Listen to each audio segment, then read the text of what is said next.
How is stroke risk assessed in mild sleep apnea?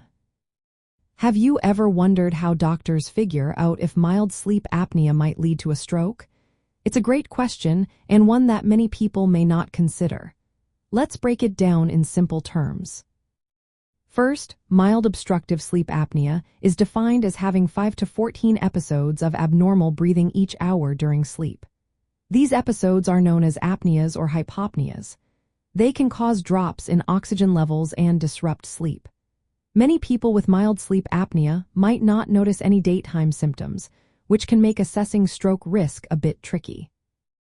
To assess the risk of stroke in someone with mild sleep apnea, healthcare providers start with a clinical evaluation. This often includes using questionnaires that ask about symptoms like snoring, daytime sleepiness, and any observed breathing pauses during sleep. These tools help estimate the likelihood of sleep apnea. However, questionnaires alone are not enough. Objective testing is necessary to confirm the diagnosis and measure the severity of the condition. The gold standard for diagnosing sleep apnea is polysomnography. This is an overnight sleep study that tracks breathing patterns, oxygen levels, brain activity, and other important factors while you sleep. While polysomnography is very effective, it can be expensive and requires specialized equipment. For those who may not have access to polysomnography, there are alternative testing options. Home sleep apnea tests are simpler and more accessible, but they might not always provide a complete picture of the severity of sleep apnea. Another option is overnight pulse oximetry. This method continuously measures oxygen saturation during sleep and is cost-effective.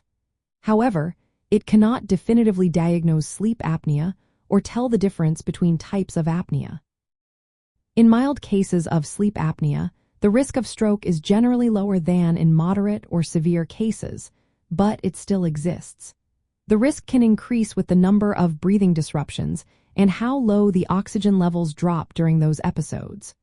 Other factors, like high blood pressure, diabetes, and smoking, can also raise the overall risk of stroke. For mild sleep apnea, assessing stroke risk involves looking at symptoms, conducting objective sleep tests, and monitoring oxygen levels overnight. This helps determine important metrics like the apnea-hypopnea index and oxygen desaturation index, which are linked to stroke risk. Identifying and managing mild sleep apnea early can help prevent strokes, especially for those with additional risk factors. Understanding how stroke risk is assessed in mild sleep apnea is essential for taking proactive steps towards better health. By being aware of the symptoms and seeking proper evaluation, individuals can work with their healthcare providers to reduce their risk and improve their overall well-being.